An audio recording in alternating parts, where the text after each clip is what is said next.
नमस्कार दोस्तों, मैं Arvind Patel 3 star coaching classes से जो अपना वर्ग 3 का सिलेबस मैथ का चल रहा था उसमें आज आगे एक नया टॉपिक पढ़ेंगे। वो होगा भिन्न संख्याएं। भिन्न संख्याएं कितने प्रकार की होती हैं, कौन कौन सी होती हैं, इसके बारे में पढ़ेंगे। जो अपने 3 टॉपिक हैं लगभग समाप्त हो चुके हैं। उसमें से एक संख्या पद्धति, दूसरा वर्ग वर्गमूल, तीसरा लघुत्तम समाप्तवर्धक और महत्तम समाप्तवर्धक। उसके बाद अपना अगला चौथा टॉपिक पढ़ेंगे भिन्न संख्याएँ। क्या पढ़ेंगे? भिन्न संख्याएं। ठीक है। अब जो भिन्न संख्याएं होती हैं वो कई प्रकार की होती हैं। ठीक है। एक सम भिन्न होती है, विषम भिन्न होती है, समरूप भिन्न होती है, मिश्रित भिन्न होती है। इस प्रकार से भिन्नों के जो प्रकार होते हैं वो अपन कई प्रकार से पढ़ेंगे। ठीक है। अब एक होती है इकाई भिन्न। क्या होती है? पहले देखो इकाई भिन्न। इकाई भिन्न,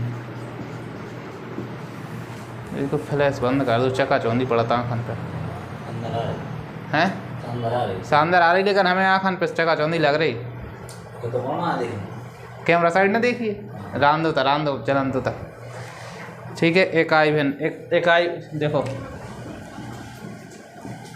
अपन पढ़ रहे थे भिन्न संख्या। भिन्न संख्या में क्या देख रहे हैं? पहले इकाई भिन्न। अब इकाई भिन्न क्या होती है? एक वे भिन्न है जिनका अंश हमेशा एक होता है। पहले तो देखो भिन्न। भिन्न क्या होता है? भिन्न होता है जैसे P/Q या अंश बटे हर के रूप में लिखते हैं। ठीक है। तो भिन्न में सबसे महत्वपूर्ण है कि पहले आपको ये पता होना चाहिए कि भिन्न होती क्या है। तो भिन्न क्या होती है? अंश बटे हर, यानी 2 पार्टों में डिवाइड होती है। एक ऊपर का होता है अंश और नीचे का होता है हर। ठीक है। या उसको बोल सकते हैं P/Q। ठीक है। अब पहला पॉइंट पढ़ते हैं अपन इकाई भिन्न। इकाई भिन्न क्या होती है? जिसका अंश सदैव एक रहता है। मतलब जो अंश होगा या बटे में ऊपर जो रहेगा तो वो क्या रहेगा? एक रहेगा। ठीक है। तो एक रहेगा, इसीलिए उसको इकाई भिन्न बोलते हैं। लिखो वे भिन्न, इसकी परिभाषा लिख लो। वे भिन्न जिनका अंश सदैव क्या? एक होता है। इकाई भिन्न कहलाती है। देखो मतलब इकाई भिन्न क्या होती है? वे भिन्न जिनका अंश सदैव एक होता है, इकाई भिन्न कहलाती है। ठीक है।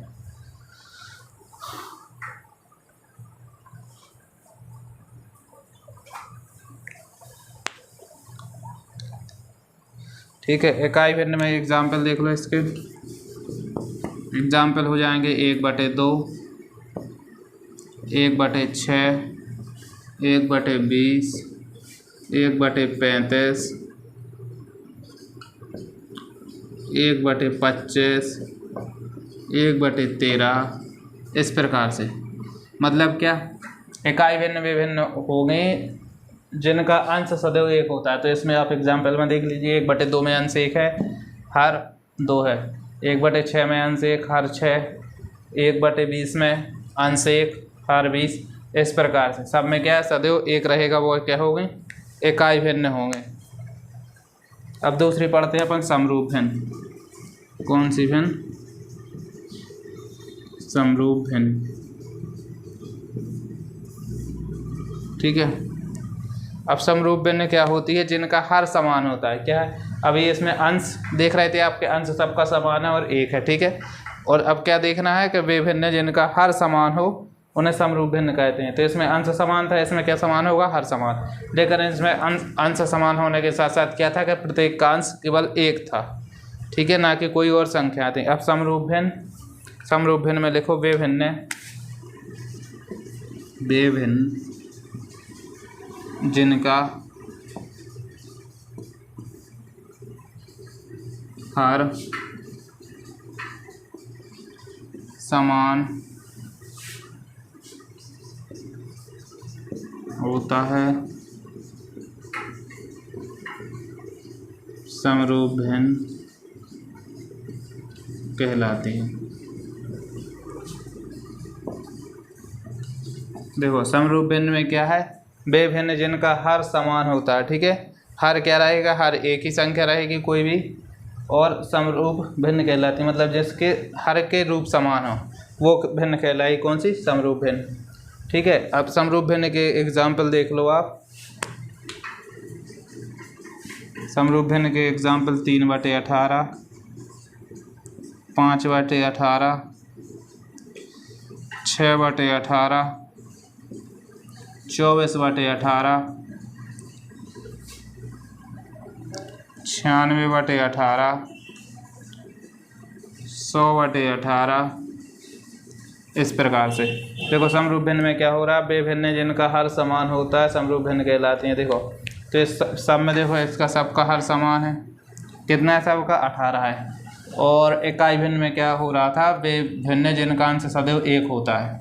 इसमें इकाई में देखना है क्या सदैव होता है, सदैव एक होता है जी, सदैव एक होता है, इसलिए उसको इकाई भिन्न कहते हैं। तो इसके एग्जाम्पल में देख लो, सब में एक एक है ना, एक एक ऐसे ही। इसी प्रकार तीसरा पढ़ेंगे विषम भिन्न। कौन सी भिन्न पढ़ेंगे, तीसरी विषम भिन्न। जो समरूप भिन्न हो गई वो विषम भिन्न।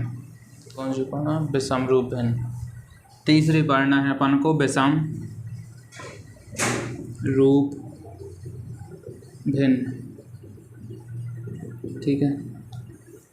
अब विषम रूप भिन्न क्या होती है, वे भिन्न जिनके हर असमान हो, क्या हो, हर असमान हो, विषम रूप भिन्न कहलाती है। देखो इसमें क्या हर होगा जो, वो क्या होगा, असमान होगा, ठीक है। विषम रूप भिन्न वह भिन्न कहलाती है जिसका हर क्या होता है, असमान होता है, तो वो क्या होती है, विषम भिन्न। वे भिन्न, देखो इसका, वे भिन्न जिनका हर असमान हो, ठीक है। वे भिन्न जिनका हर असमान हो, विषम रूप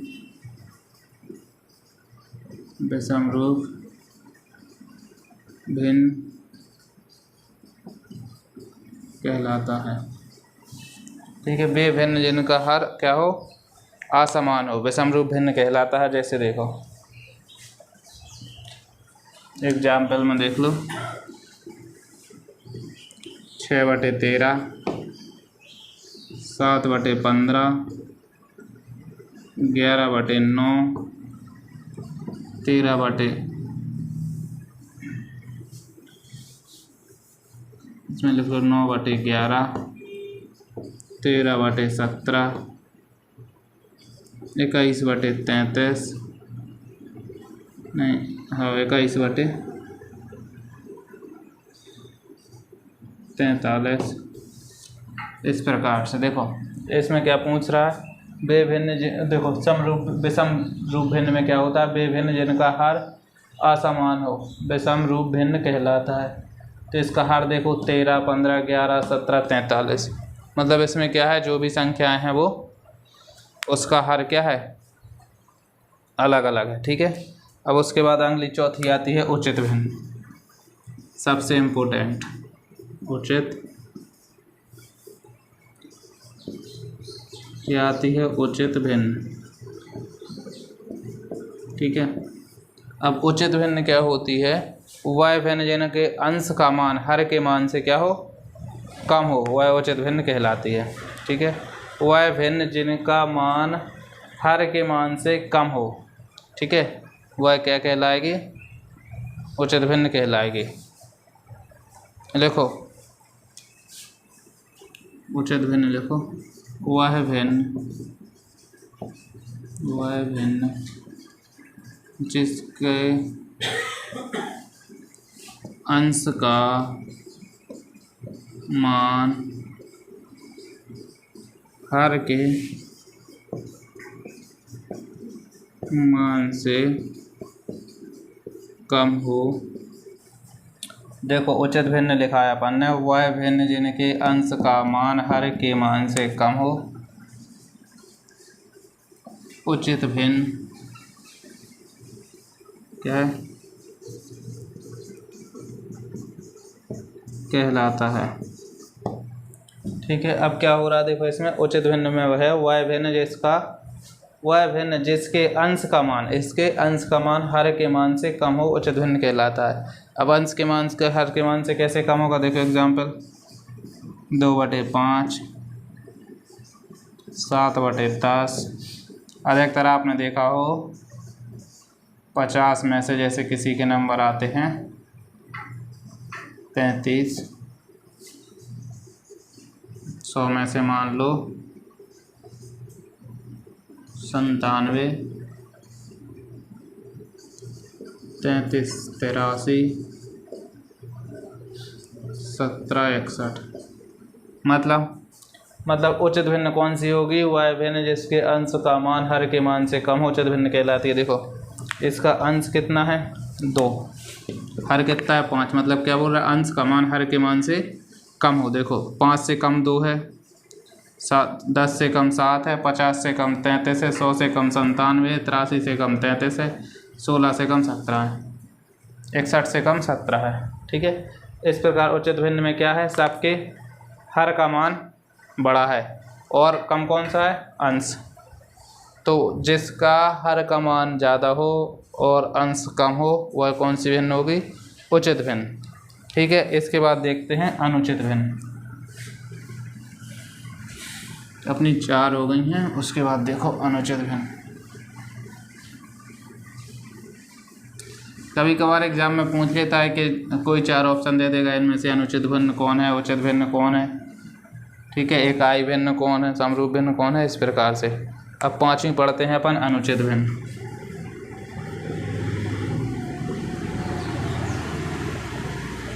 अनुचित भिन्न,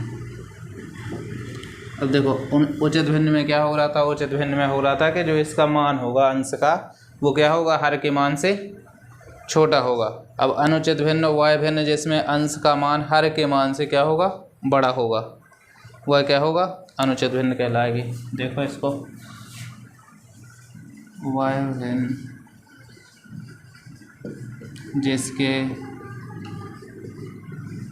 भिन्न जिसके अंश का मान, वह भिन्न जिसके अंश का मान हर के मान से बड़ा होगा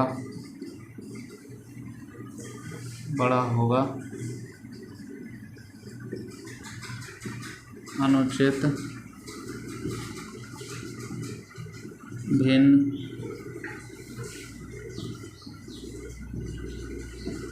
भिन्न कहलाती है। अब अनुचित भिन्न में अपन ने क्या लिखा है, वह भिन्न जिसके अंश का मान हर के मान से क्या होगा, बड़ा होगा, अनुचित भिन्न कहलाएगी। मतलब जो अंश होगा वो बड़ा होगा, किससे बड़ा होगा, हर से बड़ा होगा, वो हो गया अनुचित भिन्न। जैसे एग्जाम्पल में देख लो 15/3, 21/7, नहीं 21/8 कर लो। ठीक है, 53/13, 61/21, 91/4, इस प्रकार से। तो अनुचित भिन्न क्या होगी, वह भिन्न जिसके अंश का मान हर के मान से बड़ा होता अनुचित भिन्न कहलाती है। तो अब इसमें देखो अंश का मान क्या है, हर के मान से बड़ा है। देखो इधर 3 से बड़ा 15 है, 8 से बड़ा 21 है, 13 से बड़ा 53 है, 21 से बड़ा 61 है, 4 से बड़ा 91। तो इस प्रकार से वह भिन्न जिसके अंश का मान हर के मान से क्या होगा, बड़ा होगा, वह कौन सी भिन्न होगी, अनुचित भिन्न होगी। ठीक है, इसके बाद अंतिम और लास्ट पढ़ते हैं मिश्रित भिन्न। कौन सा 6वां पॉइंट है, मिश्रित भिन्न। मिश्रित भिन्न, ठीक है। अब मिश्रित भिन्न जो बनती है, मिश्रित भिन्न एक पूर्णांक संख्या और भिन्न से मिलकर बनती है, उसे बोलते हैं मिश्रित भिन्न। ठीक है, वह भिन्न जिसके एक पूर्ण संख्या और एक उचित भिन्न का मिश्रण दिखाई दे, वह मिश्रित भिन्न कहलाती है। ठीक है, कौन कौन सी, एक उचित भिन्न होना चाहिए और दूसरा पूर्ण संख्या है। ठीक है, इसमें ये नहीं होगा कि अनुचित भिन्न के साथ वो जुड़ जाए, तो अनुचित भिन्न के साथ नहीं जुड़ेगी, वो जुड़ेगी किसके, उचित भिन्न के साथ और पूर्ण संख्या के साथ। देखो मिश्रित भिन्न में लिख लो y संख्या y भिन्न जिसमें एक पूर्ण संख्या के साथ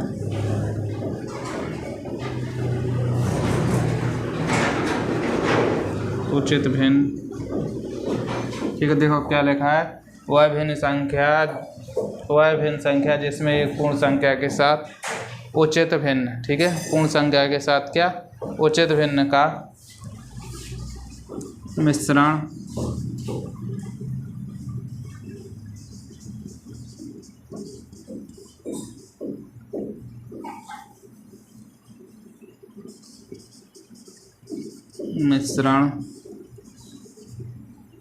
रूप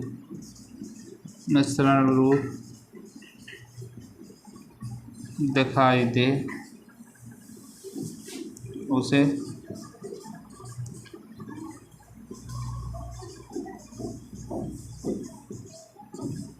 मिश्रित भिन्न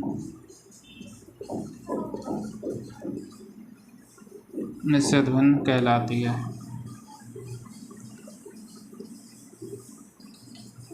अब इसके एग्जाम्पल देख लो। देखो पहली बात तो उचित भिन्न क्या होती है, उचित भिन्न वह भिन्न होती है जिसका मान क्या होता है, अंश का मान हर के मान से क्या छोटा होता है। ठीक है, जिसका अंश छोटा होता है और हर बड़ा होता है वो क्या होती है, उचित भिन्न। ठीक है, तो उचित भिन्न चाहिए और एक पूर्ण संख्या चाहिए। पूर्ण संख्या जैसे उसे बटे में ना लिखा हो, जैसे एग्जाम्पल में देख लो 2 सही 1/4, 3 सही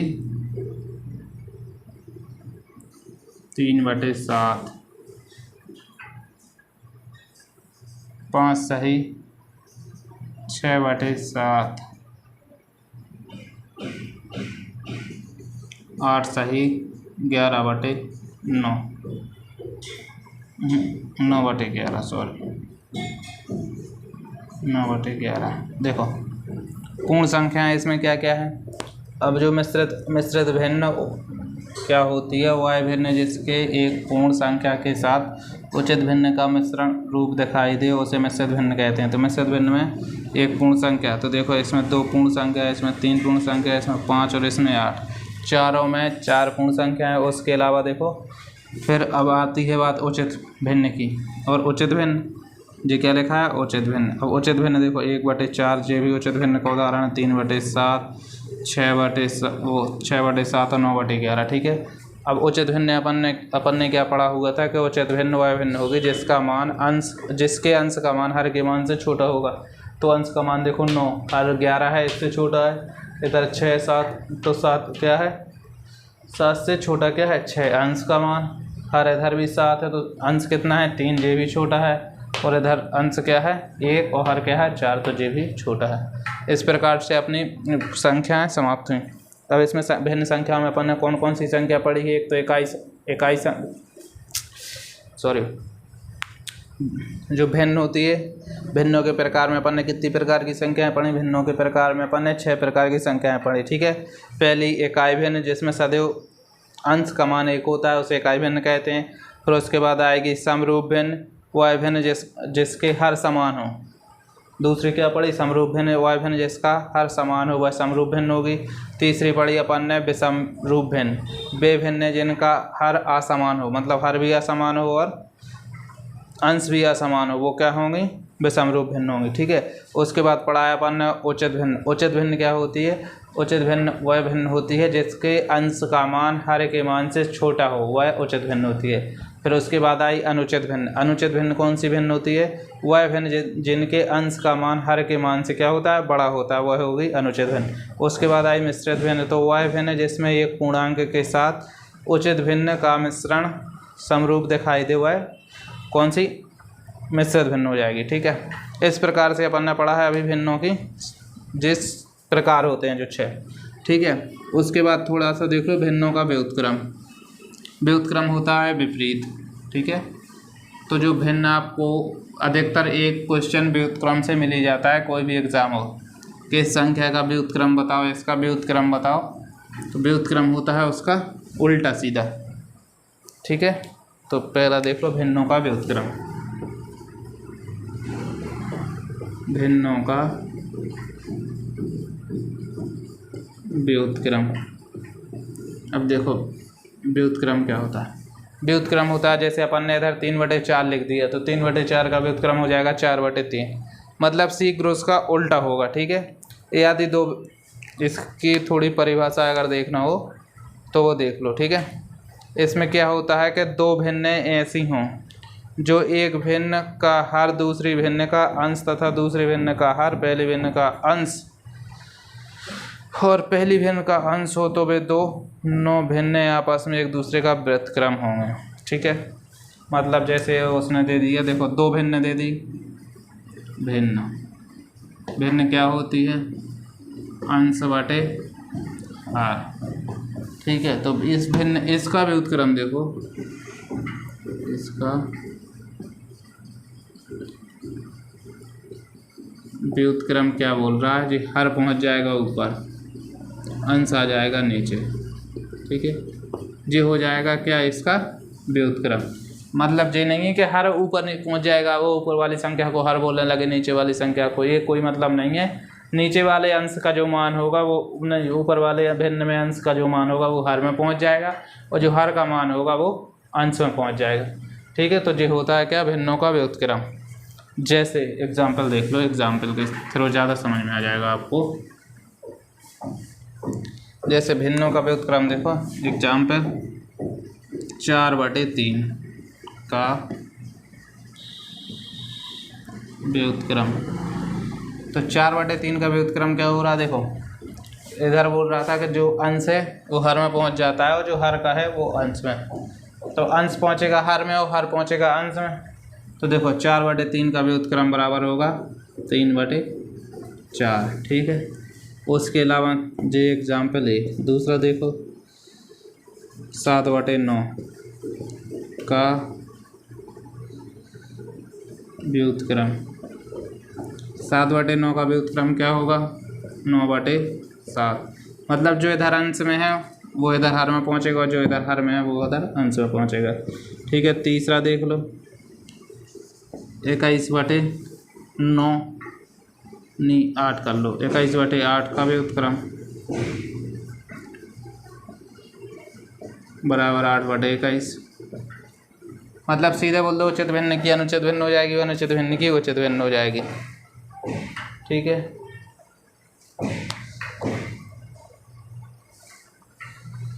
या फिर इसका देख लो, जो एक और हो सकता है, देखो 3/4 का व्युत्क्रम।